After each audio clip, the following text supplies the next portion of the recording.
அஞ்சலி பாசமா அல்வா குடுக்குறாங்க முரளிக்கு. இல்ல எனக்கு வேண்டாம் அப்படின்னு சொல்லிட்டு அப்படியே புடிச்சு தள்ளி விடுறாரு. அப்படியே போய் விழறா மாரி போறாங்க. அதுக்குள்ள ராகவ் வந்து புடிச்சு அப்படியே கோவம் ஒருத்து முரளிய போட்டு அடி அடின்னு அடிக்கிறாரு. எதுக்காக இப்படி பண்ண? அப்படின்னு சொல்லிட்டு அதுக்குள்ள பாட்டி, அபி எல்லாருமே புடிச்சு அப்படியே ராகவ அப்படியே தடுக்குறாங்க. தடுத்துட்டு சொல்றாங்க, எதுக்காக நீ அவர போட்டு அடிச்ச? அவருக்கு எல்லா உரிமையும் இருக்கு என் மேல கோவப்படுறதுக்கு. நீ எதுக்காக அடிச்ச ராகவ்? அப்படின்னு சொல்லிட்டு அஞ்சலி அப்படியே கோவப்படுறாங்க.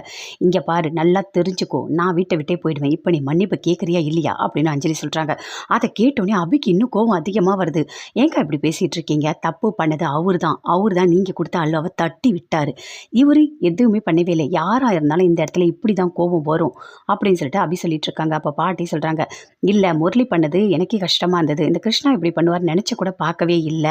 அதனால யாரும் யார்கிட்டயும் மன்னிப்பு கேட்க வேண்டாம். அவங்கவங்க வேலைய பார்த்துட்டு போங்க. அவங்கவங்க பண்ண தப்ப அவங்கவங்க சரி பண்ணிக்கங்க. அப்படின்னு சொல்லிட்டு பாட்டி சொல்றாங்க. எல்லாருமே அந்த இடத்த விட்டு போறாங்க. போனோனே அப்படியே அங்க அபி போயிட்டே இருக்காங்க. அப்ப ராகவ் கூப்பிடுறாரு. என்ன ஓவரா சீன் போடுற மாதிரி இருக்கு அப்படின்னு சொல்லிட்டு. என்ன சீன் போட்டேன்? நீங்க தேவையில்லாத பேசிட்டு இருக்காதீங்க அப்படின்னு சொல்லிட்டு எப்பவும் போல அவங்க 2 பேருமே அப்படியே சண்டை போட்டுட்டு இருக்காங்க. அனுவை கூட்டிட்டு ஆகாஷ் போறாரு கோயிலுக்கு. சுத்தி கோயிலெல்லாம் பார்த்துட்டு அர்ச்சனை எல்லாம் பண்ணிட்டு வராங்க. அப்போ ஒரு லேடி வராங்க. வந்த உடனே அவங்களோட கழுத்துல அந்த தாலியை கழட்டுறாங்க. என் வீட்டுக்காரர் உயிரோட இருக்கணும். கண்டிப்பா நான் அந்த தாலியை போட்டுடுறேன். அவர் எனக்கு வேண்டாம். அவர் கூட நான் சேர்ந்து வாழ மாட்டேன். நான் பிரிஞ்சு போயிடுறேன் அப்படின்னு சொல்லிட்டு தாலியை போடுறாங்க. அங்கேருந்து ஆகாஷ் கத்துறாரு, நிறுத்துங்க நிறுத்துங்க, எதுக்கு தாலியை போடுறீங்க அப்படின்னு சொல்லிட்டு. அப்போ நடந்த எல்லாத்தையுமே அந்த லேடி சொல்றாங்க.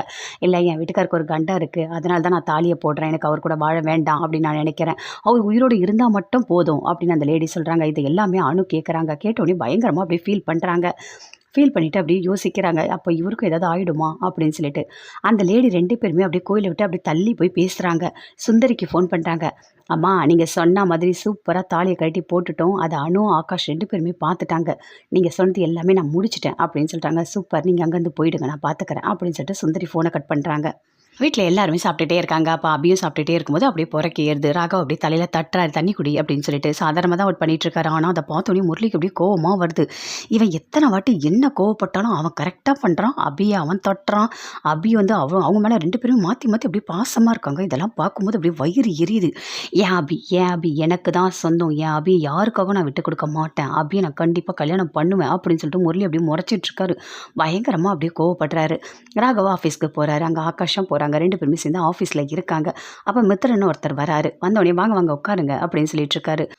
எப்படி இருக்கீங்க அப்படின்னு சொல்லிட்டு ராகவ் கேட்குறாரு. நல்லா தான் இருக்கேன். எனக்கு ஒரு முக்கியமான விஷயம் உங்ககிட்ட பேசணும். அதுக்காக தான் நான் வந்திருக்கேன் அப்படின்னு மித்திரன் சொல்கிறாரு. உட்காருங்க அப்படின்னு சொல்கிறாரு. இல்லை என்னோட ஒர்க் எல்லாமே நடந்துகிட்ருக்கு. அங்கே கொஞ்சம் தீ பிடிச்சிருச்சு. அதனால் என்னால் எதுவுமே பண்ண முடியல. என்கிட்ட ஆர்டர் இருக்குது. ஆனால் நீங்கள் கொஞ்சம் பண்ணி கொடுத்தீங்கன்னா நல்லாயிருக்கும் அப்படின்னு மித்திரன் சொல்கிறாரு. அவர் பேசுகிறது எல்லாமே டவுட்டாக இருக்குது. ராகவ் அப்படியே பார்க்குறாரு. பார்த்தோன்னே இல்லை எங்களால் அதெல்லாம் எதுவுமே பண்ணித்தர முடியாது. எங்கள் சைட்டு எதுவுமே ஃப்ரீயாகவே இல்லை. எல்லாமே ஒர்க் போயிட்டுருக்கு. என்னால் உங்களுக்கு ஹெல்ப் பண்ணவே முடியாது அப்படின்னு ராகவ் சொல்கிறாரு. அப்போ மித்திரன் மறுபடியும் கேட்குறாரு. இல்லை கொஞ்சம் பாருங்கள், யோசிச்சு பாருங்கள், ஏதாவது பண்ண முடியுமா அப்படின்னு சொல்லிட்டு.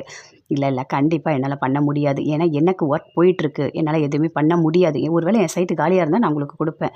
என்னோடய சைட்டு காலியாக இல்லை அப்படின்னு சொல்லிட்டு ராகவ் சொல்கிறாரு.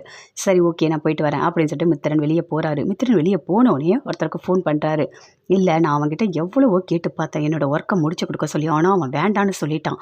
என்னால் எதுவுமே பண்ண முடியல அப்படின்னு மித்திரன் சொல்கிறாரு இன்னொருத்தர்கிட்ட. அப்போ அவர் அப்படியே யோசிக்கிறாரு. ஓ இந்த வாட்டி அந்த ராகவ் மாட்டவே இல்லையா? மாட்டுவான், அவன் கண்டிப்பாக மாட்டுவான். அவனோட ஒர்க்கு எல்லாமே எதுவுமே இல்லாமல் அவனை நான் பண்ணுறேன். இந்த வாட்டி அவன் தப்பிச்சிட்டான், அடுத்த வாட்டி அவன் மாட்டுவான் அப்படின்னு சொல்லிட்டு ஃபோனை கட் பண்ணுறாரு. ஏன்னா ராகவ் நீ இந்த வாட்டி தப்பிச்சிட்டியா? உன்னை விடவே மாட்டான். கண்டிப்பாக நீ என்கிட்ட மாட்டுவ. உன்னை அழிக்கிறது மட்டும்தான் என்னோடய வேலையே. என்னோட எதிரியே நீ தான் அப்படின்னு சொல்லிட்டு அப்படியே யோசிச்சுட்ருக்காரு. சுந்தரி முரளி 2 பேருமே சேர்ந்து பேசிகிட்டு இருக்காங்க.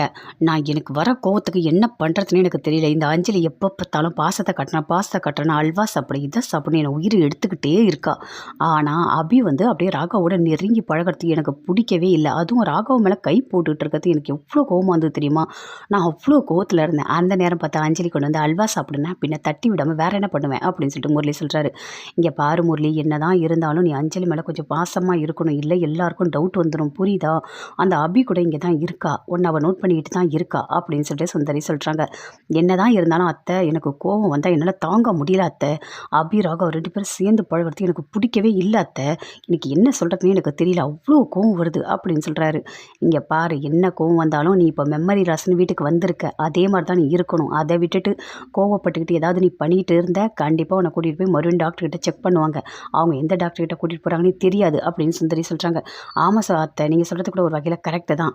சரி நான் பார்த்துக்கிறேன், இனிமேல் அது மாதிரிலாம் நடக்காது அப்படின்னு சொல்லிட்டு முரளி சுந்தரி கிட்ட சொல்லிட்டு இருக்காரு.